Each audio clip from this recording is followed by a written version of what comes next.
বাংলাদেশৰ পৰা অহা মিয়াৰ কাগজ চাব লাগে, আমাৰ মানুহৰ কাগজ কিয় চাব লাগে? তুমি কোন হয়? অসমৰ মুখ্যমন্ত্ৰী হৈ তুমি বাঘ হৈ পৰিছা। তুমি কোন হয়?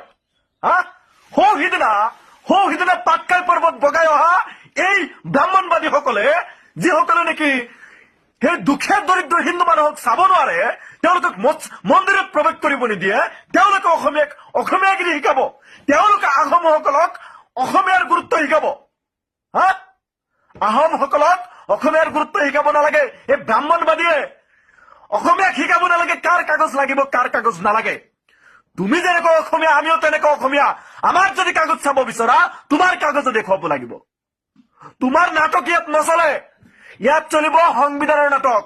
তোমাৰ নাটক নচলে, সংবিধানত যি ৰায় আছে সেইমতে চলিব। অসমীয়া ৰাইজ এই মানুহজনৰ কথাত ভুল নাযাব। এনআৰচিৰ সময়ত দেখিলেনো যেনেকুৱা মিয়াই কষ্ট কৰিছে, যেনেকুৱা